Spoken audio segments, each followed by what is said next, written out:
ನಮಸ್ತೆ. ಎಲ್ಲರಿಗೂ ನಮಸ್ತೆ. ನೋಡಿ, ದೇಶಾನಿ ಒಂದು 2 ಡೇಸ್ ಕ್ಲಾಸಸ್ ಹೇಳ್ಕೊಟ್ಲು ಕೆಲವೊಂದು ಟಾಪಿಕ್ಕು. ಬಟ್ ಅದು ಬುಕ್ಸಲ್ಲಿ ಬರೆದಿರೋದ್ರಿಂದ ಕ್ಲಿಯರಾಗಿ ಕಾಣಲಿಲ್ಲ. ಅದು ನೈಟ್ ವಿಡಿಯೋ ಮಾಡಿರೋದ್ರಿಂದ ಕಾಣಲಿಲ್ಲ. ಸೊ ಅದಕ್ಕೆ ಸುಮ್ಮನೆ ಎಲ್ಲರಿಗೂ ಅವಳು ಬರೆಯೋವಂಥದ್ದು ಕಾಣಬೇಕು, ಎಲ್ಲ ಮಕ್ಕಳು ಕೂಡ ಅರ್ಥ ಮಾಡ್ಕೊಬೇಕು ಅಂಥೇಳಿ ಬೋರ್ಡಲ್ಲಿ ಬರೆದು ಇನ್ಮೇಲಿಂದ ಅವಳು ಟೀಚ್ ಮಾಡ್ತಾಳೆ ನಿಮಗೆ. ಓಕೆ, ದೇಶಾನಿ ಇವತ್ತೇನು ಸಬ್ಜೆಕ್ಟ್ ಮಾಡ್ತೀಯಮ್ಮ ಹೇಳು. ಇವತ್ತು ಏನು ಸಬ್ಜೆಕ್ಟ್ ಅಂದರೆ ಕನ್ನಡದಲ್ಲಿ ಏನು ಟಾಪಿಕ್ ಅಂದರೆ ವರ್ಣಮಾಲೆ. ನೀವು ಅನ್ಕೋತಾ ಇರ್ಬೋದು ವರ್ಣಮಾಲೆ ಎಲ್ಲರಿಗೂ ಬರುತ್ತೆ ಆ ಅಂತ. ಆದರೆ ಎಲ್ಲರಿಗೂ ಕನ್ಫ್ಯೂಷನ್ ಯಾವ್ದ್ರಲ್ಲಿ ಇರೋದಂದರೆ ಎಷ್ಟು ವಿಧಗಳಿದೆ, ಎಷ್ಟೆಷ್ಟು ಇದೆ ಅದರಲ್ಲಿ, ಅದು ಯಾವ ಥರ ಕರೀತಾರೆ, ಯಾವ ವಿಧಕ್ಕೆ ಯಾವ್ದು ಹೇಳ್ತಾರೆ, ಅದೆಲ್ಲ ಸ್ವಲ್ಪ ಕನ್ಫ್ಯೂಷನ್ ಇರುತ್ತೆ ಮಕ್ಕಳಿಗೆ. ಅದಕ್ಕೆ ನಾನು ಇವತ್ತು ವರ್ಣಮಾಲೆ ಟಾಪಿಕ್ ತಗೊಂಡಿದ್ದೀನಿ. ನೆಕ್ಸ್ಟು ಚಾಪ್ಟರ್ಸ್ ಮಾಡ್ಕೊಂಡು ಹೋಗ್ತೀನಿ ಇದು ಮುಗಿದ್ಮೇಲೆ. ವರ್ಣಮಾಲೆಯಲ್ಲಿ ಒಟ್ಟು 49 ಅಕ್ಷರಗಳಿದೆ. ಫಸ್ಟು 50 ಅಕ್ಷರಗಳಿತ್ತಂತೆ. ಅದು ಯಾವುದಂದರೆ ಸೆಕೆಂಡ್ ರು. ಅದು ಇವಾಗ ಕನ್ನಡದಲ್ಲಿ ಜಾಸ್ತಿ ಯೂಸ್ ಮಾಡಲ್ಲ ಅಂತ ತೆಗೆದಾಕ್ಬಿಟ್ಟಿದ್ದಾರೆ. ಆದರೆ ಸಂಸ್ಕೃತಿಲಿ ಅದು ಇನ್ನೂ ಇದೆ.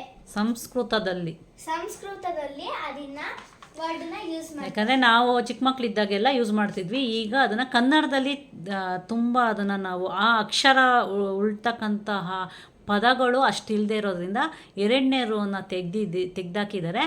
ಅದು ಸಂಸ್ಕೃತದಲ್ಲಿ ರೂ ಅಕ್ಷರನ ಈಗಲೂ ಕೂಡ ಯೂಸ್ ಮಾಡ್ತೀವಿ. ಸೊ ಅದೊಂದು ಅಕ್ಷರ ಬಿಟ್ಟರೆ ಉಳಿದ ಅಕ್ಷರಗಳು ಈಗ ಆ್ಯಡ್ ಮಾಡಿ ನಮ್ಮ ದೇಶನೇ ಹೇಗೆ ಅಂತ ಹೇಳ್ಕೊಡ್ತಾಳೆ. 3 ವಿಧಗಳಿದೆ ವರ್ಣಮಾಲೆಯಲ್ಲಿ. 3 ಯಾವ್ಯಾವ ವಿಧಗಳಂದರೆ ಸ್ವರಗಳು, ಯೋಗವಾಹಗಳು, ವ್ಯಂಜನಗಳು. ಫಸ್ಟು ಸ್ವರಗಳು ಹೇಳ್ಕೊಡ್ತೀನಿ. ಸ್ವರಗಳಂತ ಏನು ಕರೀತಾರೆ ಅಂದರೆ, ಸ್ವರಗಳಲ್ಲಿ ಒಟ್ಟು 13 ಅಕ್ಷರಗಳಿದೆ. ಬರೀತೀನಿ ಇಲ್ಲಿ.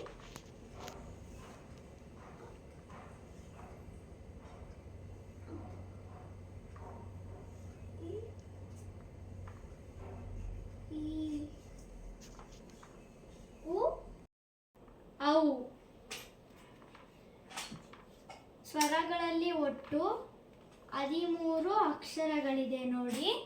ಇದಿಷ್ಟು ಸ್ವರಗಳು. ನಾವು ಸ್ವರಗಳನ್ನು ಏನಕ್ಕೆ ಸ್ವರಗಳಂತ ಹೇಳ್ತೀವಿ 13 ಅಕ್ಷರಗಳನ್ನು ಅಂದರೆ, ಸ್ವತಂತ್ರವಾಗಿ ಉಚ್ಚಾರಣೆ ಮಾಡುವಂಥ ಅಕ್ಷರಗಳನ್ನು ನಾವು ಸ್ವರಗಳ ಒಂದು ಹೇಳುತ್ತೇವೆ. ಏಕೆಂದರೆ ಮಕ್ಕಳಿಗೆ ಮರ್ತೋಗ್ಬಾರ್ದು ಅಂತ ಹೇಗೆ ಹೇಳ್ತೀವಿ ಅಂದರೆ, ನಾವು ಮೂಗೂರು ಕೂಡ ಇದನ್ನು ಹೇಳ್ಬೋದು. ಅಂದರೆ ಮೂಗೂರು ಕೂಡ ಈಸಿಯಾಗಿ ಎ ಇ ಆ ಥರ ಹೇಳ್ಬೋದಲ್ವಾ. ಅದಕ್ಕೆ ನಾವು ಸ್ವತಂತ್ರವಾಗಿ ಹೇಳುವಂಥ ಅಕ್ಷರಗಳನ್ನು ಸ್ವರಗಳು ಅಂತ ಹೇಳ್ತೀವಿ.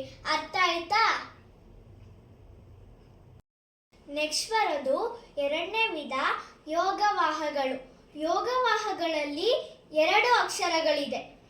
ಬನ್ನಿ ಬರೆಯೋಣ ಅದನ್ನ.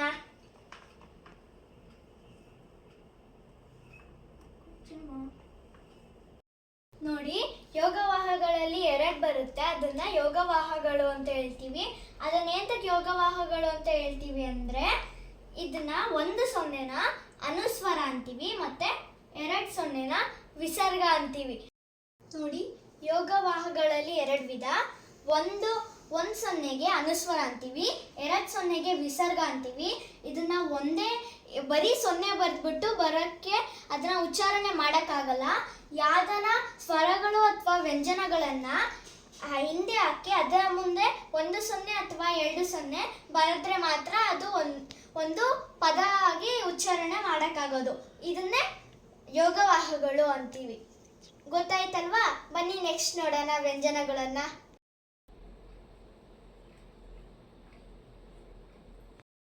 ನೋಡಿ, ವ್ಯಂಜನಗಳಲ್ಲಿ ಒಟ್ಟು 34 ಅಕ್ಷರಗಳಿದೆ.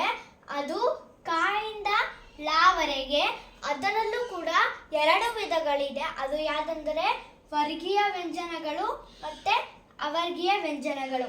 ವರ್ಗೀಯ ವ್ಯಂಜನಗಳು ಕಾಯಿಂದ ಮಾವರೆಗೆ, ಅವರ್ಗೀಯ ವ್ಯಂಜನಗಳು ಯಾಯಿಂದ ಲಾವರೆಗೆ. ನಾವೇಂತಕ್ಕೆ ಅವರ್ಗೀಯ ವ್ಯಂಜನ ಅಂತ ಹೇಳ್ತೀವಿ ಅಂದರೆ, ಇದನ್ನ ಸುಮಾರು ಕಡೆ ಯೂಸ್ ಮಾಡದೇ ಇರೋದ್ರಿಂದ ಅದನ್ನ ಅವರ್ಗೀಯ ವ್ಯಂಜನಗಳು ಅಂತ. ಸುಮಾರು ಕಡೆ ಅಂತ ಅಲ್ಲ ಅಮ್ಮಿ, ಒಂದು ನಿರ್ದಿಷ್ಟ ಸ್ಥಾನದಲ್ಲಿ ಆ ವರ್ಡು ನಾವು ಯೂಸ್ ಮಾಡದೇ ಇರೋದ್ರಿಂದ ಅದನ್ನು ಅವರ್ಗೀಯ ವ್ಯಂಜನ ಅಂತ ಹೇಳ್ತೀವಿ. ಕಾಯಿಂದ ಮಾವರ್ಗೆ ಒಂದು ನಿರ್ದಿಷ್ಟ ಸ್ಥಾನಗಳಲ್ಲಿ ಅದನ್ನು ಯೂಸ್ ಮಾಡ್ಕೊಂಡು ಬರ್ತೀವಿ. ಬಟ್ ಈ ಅಕ್ಷರಗಳು ಎಲ್ಲ ಕಡೆಯೂ ಯೂಸ್ ಮಾಡಲ್ಲ, ಕೆಲವೊಂದು ಕಡೆ ಎಲ್ಲಿ ಬೇಕೋ ಅಲ್ಲಿ ಮಾತ್ರ ಯೂಸ್ ಮಾಡೋದ್ರಿಂದ ಅದು ಅವರ್ಗೀಯ ವ್ಯಂಜನ ಅಂತ ಹೇಳ್ತೀವಿ. ಓಕೆ, ನೋಡಿದ್ರಲ್ಲ, ಈಗ ವರ್ಣಮಾಲೆಯಲ್ಲಿ ಎಷ್ಟು ವಿಧಗಳಿದೆ ಅಂತ ಒಂದ್ಸಲಿ ಕ್ಲಿಯರ್ ಆಗಿ ಹೇಳ್ಬಿಡ್ತೀನಿ, ನೋಡ್ಕೊಳ್ಳಿ. ಫಸ್ಟು ಸ್ವರಗಳು. ಸ್ವರಗಳಲ್ಲಿ 13 ಇದೆ, ಅದು ಆಟೋ ಅವರ್ಗು. ಸೆಕೆಂಡು ಯೋಗವಾಹಗಳು, ಅದರಲ್ಲಿ 2 ಇದೆ, ಅದು ಅಂ ಮತ್ತು ಅಹ. ಥರ್ಡು ವ್ಯಂಜನಗಳು, ಅದರಲ್ಲಿ 2 ವಿಧಗಳಿದೆ, ಅದು ವರ್ಗೀಯ ವ್ಯಂಜನಗಳು ಮತ್ತು ಅವರ್ಗೀಯ ವ್ಯಂಜನಗಳು. ವರ್ಗೀಯ ವ್ಯಂಜನಗಳಲ್ಲಿ ಕಾಟು ಮಾ ವರೆಗೂ ಇದೆ, ಮತ್ತು ಅವರ್ಗೀಯ ವ್ಯಂಜನಗಳು ಯಾಟುಳ. ಮತ್ತು ಎಲ್ಲರೂ ಕೂಡ ಕನ್ನಡ ಕಲಿಯೋಕ್ಕೆ ಮುಂಚೆ ವರ್ಣಮಾಲೆ ಕಲ್ತ್ಕೋಬೇಕು. ಬರೀ ವರ್ಣಮಾಲೆ ಅಂದರೆ ಆಟೋಳ ಅಲ್ಲ, ಎಷ್ಟು ವಿಧಗಳಿದೆ, ಯಾವ ಅಕ್ಷರಗಳಿದೆ, ಯಾವ ಥರ ವಿಧಗಳಲ್ಲಿ ಎಷ್ಟು ಅಕ್ಷರಗಳಿದೆ, ಈ ವಿಧಗಳಲ್ಲಿ ಯಾವ ಥರ ಉಚ್ಚರಿಸ್ಬೇಕು ಅಂತೆಲ್ಲ ಕಲ್ತ್ಕೊಂಡ್ರೇ ನೀವು ಚೆನ್ನಾಗಿ ಸ್ಪಷ್ಟವಾಗಿ ಓದೋಕ್ಕಾಗೋದು ಅಥವಾ ಹೇಳೋಕ್ಕಾಗೋದು, ಕನ್ನಡನ ಅರ್ಥ ಮಾಡ್ಕೊಳ್ಳೋಕ್ಕಾಗೋದು. ಅದಕ್ಕೆ ನೀವು ಕೂಡ ನಂತರ ಈಸಿಯಾಗಿ ವರ್ಣಮಾಲೆಯನ್ನು ಕಲ್ತ್ಕೊಳ್ಳಿ, ಈಸಿಯಾಗಿ ಎಲ್ಲ ಕನ್ನಡ ಓದೋಕ್ಕಾಗುತ್ತೆ. Bye, see in the next video. ನೋಡಿ, ಇವತ್ತು ಕನ್ನಡ ಸಬ್ಜೆಕ್ಟ್ ಮಾಡಿರೋದ್ರಿಂದ ಫಸ್ಟು ವರ್ಣಮಾಲೆಯಿಂದನೇ ಸ್ಟಾರ್ಟ್ ಮಾಡೋದು. ಸೊ ಎಲ್ಲ ಮಕ್ಕಳಿಗೂ ಕೂಡ ನಾವು ಅ ಇ ಕಲಿಸ್ತೀವಿ. ಸೊ ಬರೀ ಅ ಇ ಕಲಿತ್ರೆ ಸಾಲಲ್ಲ, ಅದರೊಳಗೆ ಹೇಗೆ ಉಚ್ಚಾರಣೆ ಮಾಡಬೇಕು, ಎಷ್ಟು ವಿಧ ಇದೆ, ಎಲ್ಲೆಲ್ಲಿ ಯಾವ್ಯಾವುದನ್ನು ಯೂಸ್ ಮಾಡ್ತೀವಿ, ಎಷ್ಟು ಲೆಟರ್ಸ್ ಇದೆ, ಆ ಲೆಟರ್ಸಲ್ಲಿ ಎಲ್ಲೆಲ್ಲಿ ಯಾವ ವರ್ಡ್ಸ್ ಬರಬೇಕು, ವ್ಯಂಜನ ಅಂದ್ರೇನು, ಅವರ್ಗೀಯ ವ್ಯಂಜನ ಅಂದ್ರೇನು, ವರ್ಗೀಯ ವ್ಯಂಜನ ಅಂದ್ರೇನು, ಯೋಗವಾಹಗಳು ಅಂದ್ರೇನು, ಸ್ವರಗಳು ಅಂದ್ರೇನು, ಅದರ ಅರ್ಥಗಳೇನು, ಇದನ್ನೆಲ್ಲ ನಾವು ಕ್ಲಿಯರಾಗಿ ಮಕ್ಕಳಿಗೆ ಹೇಳಿಕೊಟ್ಟಾಗಷ್ಟೇ ಅವರು ಮುಂದೆ ಪದಗಳನ್ನಾಗಲಿ ಒಂದು ವಾಕ್ಯಗಳನ್ನಾಗಲಿ ಮಾಡೋದು ಈಸಿ ಅಂತ ಹೇಳ್ತೀನಿ. ಮೊದಲನೇ ಫೌಂಡೇಶನ್ನು ಗಟ್ಟಿಯಾಗಿದ್ದಾಗಷ್ಟೇ ಮೇಲೆ ಬಿಲ್ಡಿಂಗ್ ಚೆನ್ನಾಗಿ ಬರೋದು ಅಂತ ಹೇಳ್ತಾರಲ್ಲ, ಆ ರೀತಿ ಫಸ್ಟು ನಾವು ವರ್ಣಮಾಲೆಯನ್ನು ಕ್ಲಿಯರಾಗಿ ಕರೆಕ್ಟಾಗಿ ಮಕ್ಕಳಿಗೆ ಹೇಳಿಕೊಟ್ಟಾಗಷ್ಟೇ ಅವ್ರಿಗೆ ಅದರ ಹೇಗೆ ಉಚ್ಚಾರಣೆ ಮಾಡಬೇಕು ಅಂತ ಗೊತ್ತಾಗುತ್ತೆ. ಸೊ ಪ್ರತಿಯೊಬ್ಬರು ಕೂಡ ಈ ರೀತಿಯಾಗಿ ಬಿಡಿಸಿ ಹೇಳ್ಕೊಡಿ, ಮಕ್ಕಳುಗಳಿಗೆ ಕ್ಲಿಯರಾಗಿ ಅರ್ಥ ಆಗುತ್ತೆ. ನೆಕ್ಸ್ಟು ಅವರೇ ಸರಾಗವಾಗಿ ಕನ್ನಡ ಮಾತಾಡೋಕ್ಕೆ, ಬರೆಯೋದಕ್ಕೆ, ಓದೋದಕ್ಕೆ ಸಹಾಯ ಆಗುತ್ತೆ. ಅವ್ರಿಗೊಂದು ಐಡಿಯಾ ಬರುತ್ತೆ, ಎಲ್ಲಿ ಯೂಸ್ ಮಾಡಬೇಕು ವ್ಯಂಜನಗಳನ್ನ, ಸ್ವರಗಳನ್ನ ಎಲ್ಲಿ ಯೂಸ್ ಮಾಡಬೇಕು, ಸ್ವರ ಅಂದರೆ ಏನು, ಮತ್ತು ಅವರ್ಗೀಯ ವ್ಯಂಜನನ ಎಲ್ಲೆಲ್ಲಿ ನಿರ್ದಿಷ್ಟ ಸ್ಥಾನದಲ್ಲಿ ಯೂಸ್ ಮಾಡಬೇಕು, ಈ ರೀತಿಯಾಗಿ ಕ್ಲಿಯರಾಗಿ ಅರ್ಥ ಆಗಬೇಕು ಅಂದಾಗ ಈ ರೀತಿಯಾಗಿ ಹೇಳ್ಕೊಡ್ಬೇಕು. ಸೊ ಅದು ನನ್ನ ಮಗಳಿಗೆ ಎಷ್ಟು ಈಸಿಯಾಗಿ ಅವಳಿಗೆ ಹೇಗೆ ಹೇಳಕ್ಕೆ ಬಂದಿದೆ ಆ ಥರ ಹೇಳಿದ್ದಾಳೆ. ನೀವು ಸಾಧ್ಯ ಆದಷ್ಟು ಈ ರೀತಿಯಾಗಿ ಈಸಿಯಾಗಿ ಹೇಳ್ಕೊಡೋಕ್ಕೆ ಟ್ರೈ ಮಾಡಿ. ಆಗ ಮಕ್ಕಳು ಸುಲಭವಾಗಿ, ಖುಷಿಯಾಗಿ, ಆರಾಮವಾಗಿ ಕಲಿಯೋಕ್ಕೆ ಅವ್ರಿಗೆ ಸಾಧ್ಯ ಆಗುತ್ತೆ ಅಂತ ಹೇಳ್ತೀನಿ. ನೆಕ್ಸ್ಟ್ ವೀಡಿಯೋದಲ್ಲಿ ಸಿಗೋಣ ಅಂತ ಈ ವಿಡಿಯೋನ ಇಲ್ಲಿಗೆ ಹೆಂಡ್ ಮಾಡ್ತಾಯಿದ್ದೀನಿ. Bye, see you. Bye, C